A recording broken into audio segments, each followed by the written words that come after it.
नमस्कार। ये वीडियो 10वीं कक्षा के विद्यार्थियों के लिए है। प्रिय बच्चों, इस वीडियो में सबसे पहले मैं आपको सुषमा अग्रवाल जी द्वारा लिखे गए उपन्यास नया रास्ता के उद्देश्य के बारे में बताऊंगी। जैसा कि आप जानते हैं, नया रास्ता एक सामाजिक एवं पारिवारिक उपन्यास है। लेखिका ने इस उपन्यास में सामाजिक समस्याओं को चित्रित किया है तथा स्त्री शिक्षा को प्रोत्साहन दिया है। लेखिका सभी लड़कियों को पढ़ लिखकर अपने पैरों पर खड़ा होने का संदेश देना चाहती है। उपन्यास की प्रमुख पात्र मीनू उन सभी लड़कियों का प्रतिनिधित्व करती है।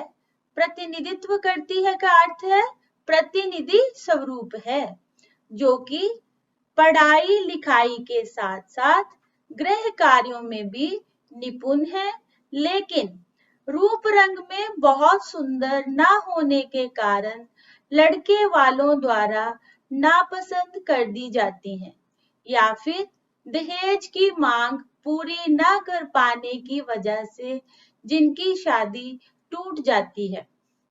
इस उपन्यास का उद्देश्य मीनू जैसी सभी लड़कियों में नव चेतना जागृत करते हुए उन्हें नया रास्ता दिखाना है, जिससे कि वे स्वयं में कोई भी हीन भावना न लाते हुए समाज का सामना धैर्य एवं साहस से कर सकें। यदि समाज में हर वर्ग की युवतियां पढ़ लिख कर सुशिक्षित, स्वावलंबी, दृढ़ निश्चय बन जाएंगी, तो न उन्हें लड़के वालों के आगे बिना कारण झुकना पड़ेगा और न ही वे अपने परिवार के लिए बोझ बनेंगी। इस तरह से लेखिका ने नव युवतियों को संदेश दिया है, पैगाम दिया है कि उन्हें जीवन में किसी भी समस्या से हताश नहीं होना चाहिए, अपितु निराशा उदासी भूलकर अपने मनोबल को सकारात्मक दिशा की ओर ले जाना चाहिए। प्रिय बच्चों, अध्याय 15 तक मैं आपको 9वीं कक्षा में पढ़ा चुकी हूँ।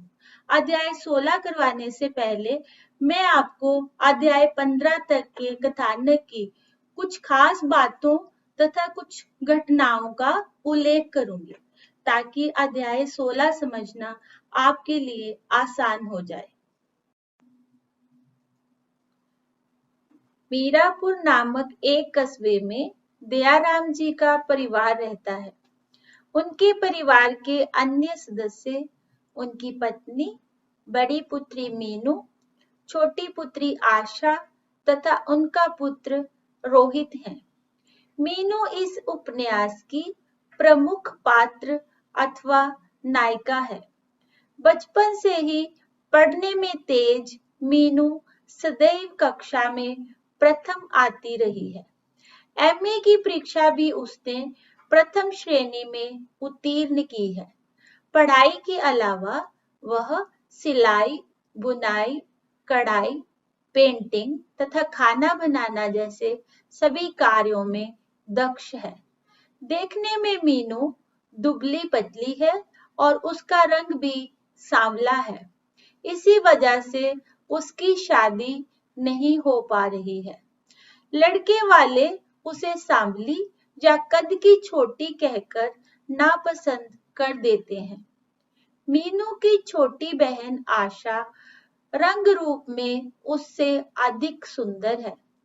जब मायाराम जी अपने पुत्र अमित के लिए मीनू को देखने आते हैं, तो मीनू की सादगी एवं भोलापन अमित को आकर्षित कर लेता है।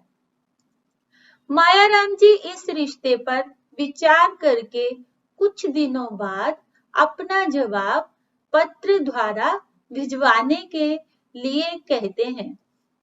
मायाराम जी जब अपने घर मेरठ पहुंचे, तो वहां पहले से ही शहर के एक धनी व्यक्ति उनकी प्रतीक्षा कर रहे थे। वह सज्जन धनीमल जी थे। वे अपनी पुत्री सरिता का रिश्ता अमित के साथ करने का प्रस्ताव लेकर आए थे। उन्होंने कहा कि उनकी केवल 3 बेटियां हैं और उनके बाद उनकी धन संपत्ति बेटियों की ही होगी। उन्होंने ये भी कहा कि वह अपनी इस बेटी की शादी में 5 लाख रुपए खर्च करेंगे। ये सुनकर मायाराम जी की पत्नी को लालच आ गया। अमित की भावनाओं को ताक पर रखते हुए वह अपने पति को इस नए रिश्ते के लिए विवश करने लगती है। 5 लाख रुपयों के लालच में अंधी होकर उन्होंने अपने पति मायाराम जी को सुझाव दिया कि वह मीरापुर वाला रिश्ता अस्वीकार कर दें और सरिता से रिश्ता करने के बारे में सोचें। मायाराम जी वैसे तो दहेज विरोधी थे, लेकिन पत्नी के कहने में आकर दयाराम जी को पत्र लिख दिया कि उन्हें उनकी छोटी बेटी आशा पसंद है और वह मीनू से नहीं बल्कि उसके साथ अमित का रिश्ता करना चाहते हैं। उनकी पत्नी की योजना थी कि दयाराम जी मीनू से पहले अपनी छोटी बेटी की शादी के लिए तैयार नहीं होंगे, अतः इस रिश्ते के लिए एक प्रकार से अपने आप न हो जाएगी।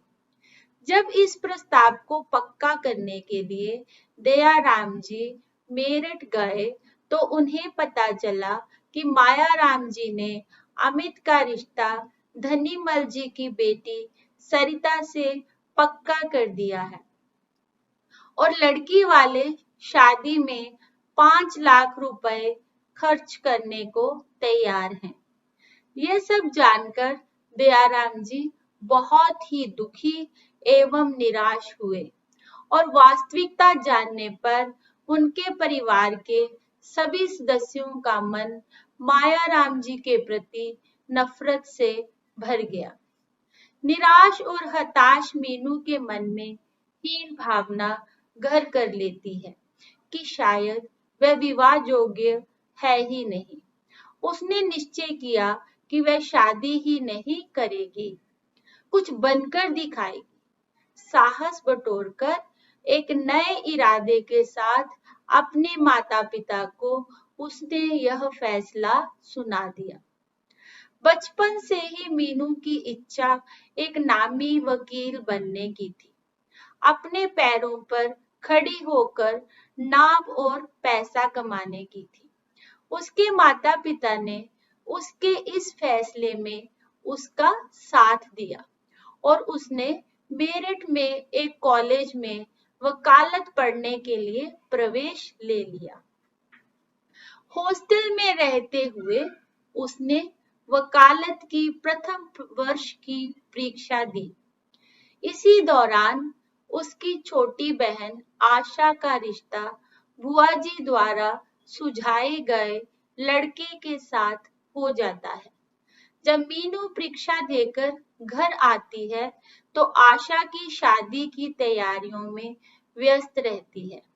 वह प्रथम श्रेणी में परीक्षा उत्तीर्ण करती है और वापस हॉस्टल जाने की तैयारी करती है।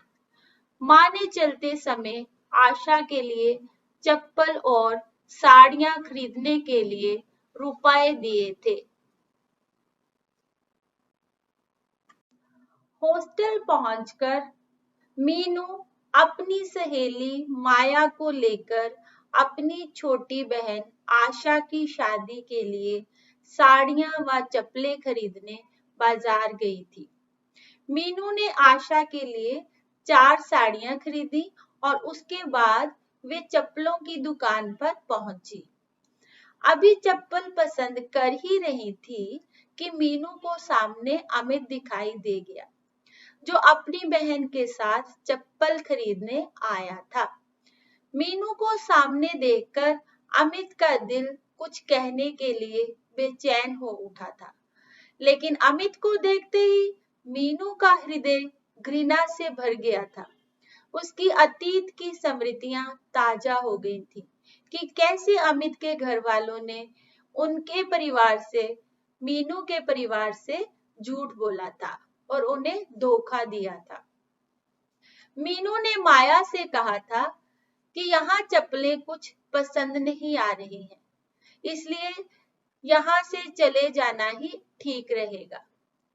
वे जब हॉस्टल वापस पहुंची थी तो मीनू के हाथ में साड़ियों के डिब्बे देखकर उसकी सभी सहेलियों ने उसे चारों ओर से घेर लिया था और प्रश्नों की बौछार करने लगी थी, जैसे कि क्या ये सुंदर साड़ियां अपनी शादी के लिए खरीदी हैं? मीनू, तुम्हारी शादी पक्की हो गई और तुमने हमें बताया तक नहीं। कैसे हैं हमारे जीजा जी? क्या करते हैं हमारे जीजा जी? फोटो तो दिखाओ, इत्यादि। लेकिन जब मीनू ने यह बताया कि साड़ियां उसने अपनी छोटी बहन के लिए खरीदी हैं क्योंकि 1 महीने बाद उसकी शादी है, तब सब चुप हो गई थी। ये था अध्याय 15 तक की पुनरावृत्ति। अब आगे के वीडियो में अध्याय 16 पढ़ेंगे।